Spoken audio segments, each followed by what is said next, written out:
आज हम लोग जानेंगे एलॉन मस्क और उनसे जुड़ी कुछ रोचक बातों के बारे में। तो चलिए शुरू करते हैं। मस्क अपने दृढ़ निश्चय के चलते अंतरिक्ष के मैदान में उतर गए। 2001 में अपने 30वें जन्मदिन पर एलन मस्क ने लॉस एंजेलिस में स्पेस एजेंसी के पास में एक घर खरीदा। मस्क हमेशा से ही स्पेस इंडस्ट्री में जाना चाहते थे क्योंकि उनको स्पेस से काफी लगाव था। उसी समय एलन मस्क को पता चला कि स्पेस एजेंसी मार्स पर जीवन तलाशने की खोज में एक चूहे को वहां भेजने की कोशिश में जुटी हुई। मस्क को भी यह प्लान बहुत अच्छा लगा, लेकिन उनको इस प्लान में बस एक ही कमी लग रही थी। उनका मानना था कि चूहे को ऑर्बिट में भेजने की बजाय सीधा मार्स पर ही भेजा जाए। बाद में किसी वजह से कारण यह प्लान सफल नहीं हो सका, लेकिन इसकी असफलता एलन मस्क को स्पेस इंडस्ट्री में आने से रोक नहीं पाई। एलन मस्क ने स्पेस इंडस्ट्री के लिए सबसे पहले काम यह किया कि उन्होंने बहुत ही कम पैसों में स्पेस रॉकेट का निर्माण शुरू किया। 2002 में एलन मस्क ने अपनी कंपनी स्पेसएक्स की नींव रखी। अपने सरप्राइज करने वाले स्वभाव के साथ मस्क ने अपनी नई कंपनी के साथ बहुत सारी कमिटमेंट दे दी और उनको अंततः पूरा भी किया। उन्होंने मई 2003 में पहला इंजन, जून में दूसरा और जुलाई तक पूरा रॉकेट खड़ा कर दिया। उनके द्वारा बनाए गए रॉकेट का पहला लॉन्च उनकी कंपनी के शुरू होने के 15 महीने बाद निर्धारित हुआ, लेकिन स्पेस एक्स को सफल होने में 4 साल लग गए। एलन मस्क के द्वारा लगातार प्रयास किए जाते थे, लेकिन सभी असफल होते थे। मस्क को पहले से ही पता था कि स्पेस इंडस्ट्री में इतनी जल्दी सक्सेस नहीं मिलती, इसलिए उन्होंने कभी उम्मीद नहीं छोड़ी। अंत में 4 साल बाद आखिरकार स्पेस एक्स ने पहला सफल रॉकेट लॉन्च किया। एलन मस्क की मेहनत रंग लाई और स्पेस एक्स वो पहली कंपनी बनी जिसने सफलता से ड्रैगन एक्स को अंतरिक्ष में ले जाकर वापस भी लेके आई। मस्क के नेतृत्व में टेस्ला ने दुनिया को भविष्य की इलेक्ट्रिक कार दी। इलेक्ट्रिक कार के पास उतनी पहचान नहीं है जितनी कि ऑडी और फेरारी जैसी ब्रांड की कार के पास मौजूद है, लेकिन अगर सोचा जाए तो इलेक्ट्रिक कार ही भविष्य है।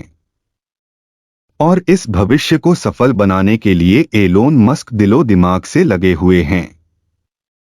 मस्क की वजह से ही दुनिया में इलेक्ट्रिक कार का पदार्पण हुआ।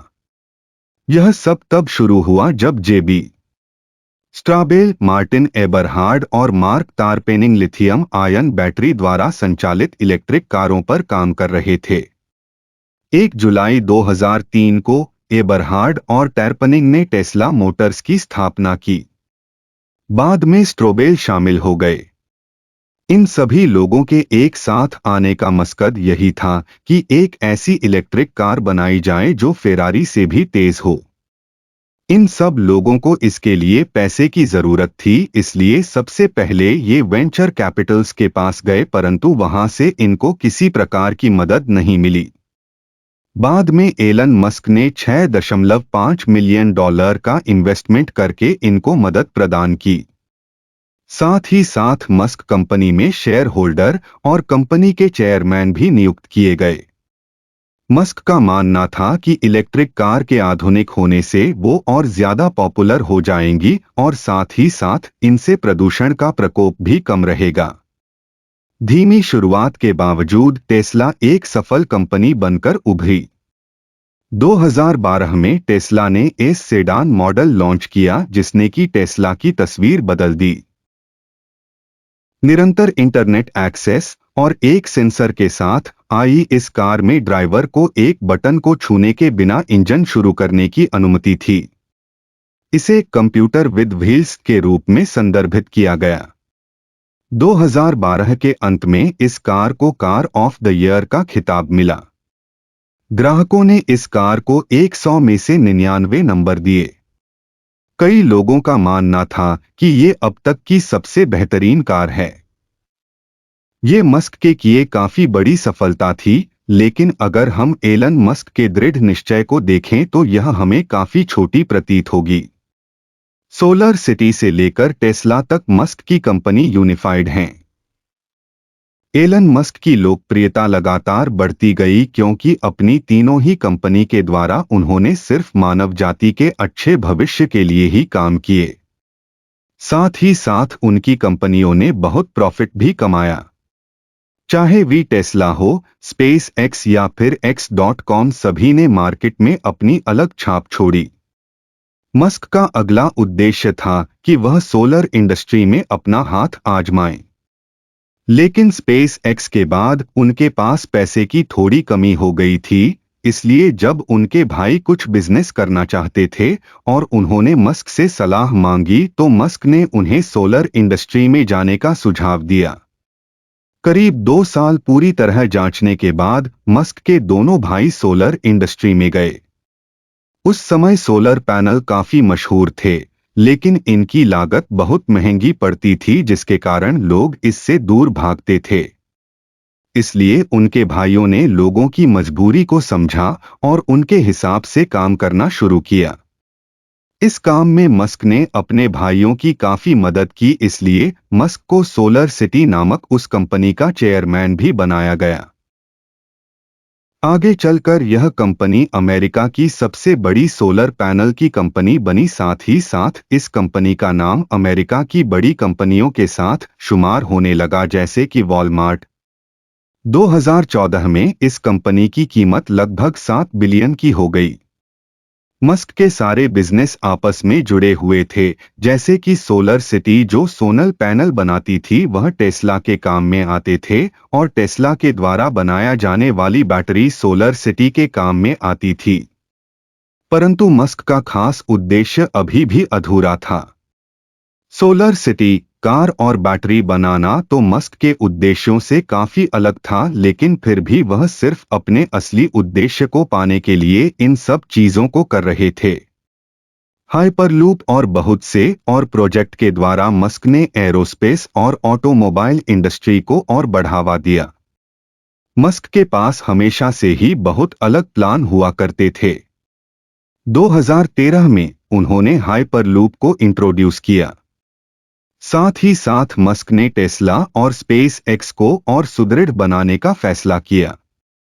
हाइपरलूप छोटे सफर को आसान बनाने का एक तरीका था। जैसे कि हम सभी एक ऑफिस से दूसरे ऑफिस तक मेल सेंड करते हैं, उसी प्रकार मस्क ने हाइपरलूप के द्वारा लोगों को एक जगह से दूसरी जगह तो भेजने का प्रयास किया। इसी तरह के विचार पहले भी प्रस्तावित किए गए हैं, लेकिन मस्क का आइडिया सबसे अलग था। उनका डिजाइन कम प्रेशर में चलता है, जबकि पोड हवा पर तैरते हैं। सभी पोड एक विद्युत चुंबकीय नाड़ी द्वारा आगे की ओर बढ़ते हैं और पूरे ट्यूब में मोटर्स पोड को जरूरत पड़ने पर एक अतिरिक्त शक्ति देते हैं। यह सभी पोड इतनी तेज ट्रेवल करते थे कि आप 800 मील का सफर 1 घंटे में तय कर लेंगे।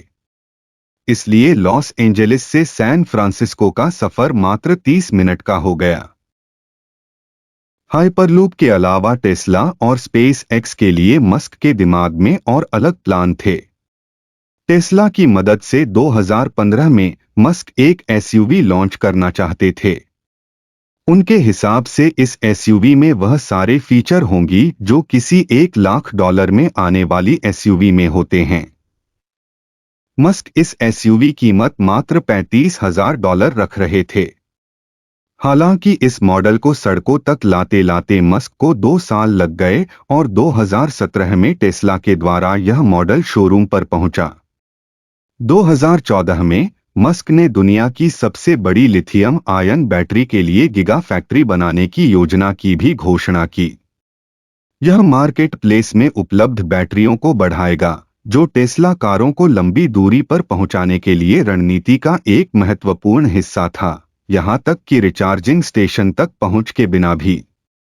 टेस्ला के अलावा स्पेस एक्स ने नासा के साथ कोलैबोरेशन करके इंसानों को स्पेस में ले जाने का प्रोजेक्ट शुरू किया था।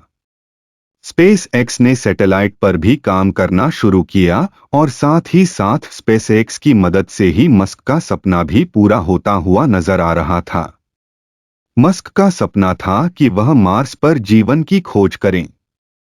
एलन मस्क की पर्सनल लाइफ उतनी सफल न हो सकी जितनी कि उनकी सोशल लाइफ थी। मस्क की पर्सनल लाइफ बिल्कुल अलग है। उन्होंने 3 शादियां की। एक ही औरत से 2 बार शादी करने वाले मस्क शायद पहले इंसान हैं। मस्क काफी रोमांटिक किस्म के इंसान हैं, लेकिन कभी कभी वह काफी गर्म मिजाज भी रखते हैं। मस्क दयालु नहीं थे। उनकी पहली बीवी जस्टिन का कहना था कि एक बार उन्होंने मस्क से कहा कि वह उनकी बीवी हैं, ना कि उनकी कोई कर्मचारी। तो मस्क ने उनसे कहा कि अगर वह उनकी कर्मचारियों होती तो अब तक उन्हें घर से बाहर निकाल चुके होते। 2008 में मस्क ने जस्टिन के साथ तलाक लेने का फैसला किया। उसके बाद मस्क काफी अकेले हो गए और इसी की वजह से उनके एक दोस्त ने उनको लंदन घुमाने का प्रस्ताव रखा। दोनों साथ में लंदन घूमने गए और वहीं पर मस्क एक अभिनेत्री से मिले जिनका नाम था तालुला हरिले। यही अभिनेत्री आगे चलकर मस्क की दूसरी बीवी बनी। 2012 में निजी कारणों की वजह से दोनों के बीच तलाक हुआ, लेकिन तलाक के तुरंत बाद उन्होंने फिर से शादी कर ली क्योंकि मस्क को लगता था वह बहुत ही बिजी है और किसी और को डेट नहीं कर सकते। लेकिन 2 साल तक शादी को निभाने के बाद 2014 में दोनों के बीच फाइनल तलाक हो गया। लोगों का मानना था कि मस्क के अंदर बिल्कुल भी दया की भावना नहीं है, क्योंकि एक बार की बात है, उनकी कंपनी स्पेसएक्स में काम करने वाली एक महिला मैरी जो बहुत से काम को संभालती थी, उसने काफी समय बाद मस्क से 2 हफ्तों की छुट्टी मांगी। मस्क ने उसे छुट्टी तो दे दी, लेकिन जब वो वापस आई तो उन्होंने मस्क से कहा कि अब उन्हें वापस काम करना है, तो मस्क ने उनसे कहा कि अब हमें तुम्हारी कोई जरूरत नहीं है। लेकिन उनकी दूसरी बीवी का मानना बिल्कुल ही अलग था। उनका कहना था कि मस्क चाहे कितने भी बिजी हो लेकिन शाम को टाइम पर घर आते थे और बच्चों के साथ बैठकर डिनर करते थे। साथ ही साथ उनके साथ कंप्यूटर पर गेम भी खेलते थे। कुल मिलाकर एलन मस्क एक एक्सेप्शनल इंसान है। उन्होंने मानव जाति के कल्याण के लिए ना जाने कितनी अच्छी अच्छी चीजों का आविष्कार किया है। अपनी पर्सनल लाइफ में वह चाहे कितने भी कमजोर पड़े हों, लेकिन सोशल लाइफ में उन्होंने हमेशा ही सबसे आगे रहने का फैसला लिया। मस्क को न कभी पसंद नहीं आया। स्पेस और ऑटोमोबाइल इंडस्ट्री के इस वक्त विश्व में एकमात्र लीडर है और वह है एलन मस्क। हमेशा बड़ा सोचें। कभी भी आपके दिमाग में कोई सबसे अलग आइडिया है तो सबसे पहले आप एलन मस्क के जैसे उसके बारे में सोचें और उसके बाद उस आइडिया को सच बनाने का सपना देखें, जैसे कि एलन मस्क ने किया।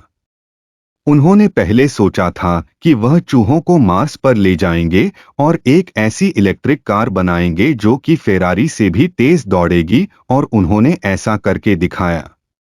वीडियो अब कुछ ज्यादा लंबा हो गया है तो इसको यहाँ पर ही खत्म करते हैं। जल्द मिलेंगे कुछ और रोचक जानकारी के साथ। तब तक खुद भी खुश रहे, स्वस्थ रहे और दूसरों की भी खुशी का ख्याल रखें। और हाँ, अपने इस चैनल को सब्सक्राइब, वीडियो को लाइक शेयर करें और अपने प्यारे प्यारे कमेंट्स और इसे और बेहतर बनाने के लिए अपना कीमती सुझाव देना ना भूलें। धन्यवाद।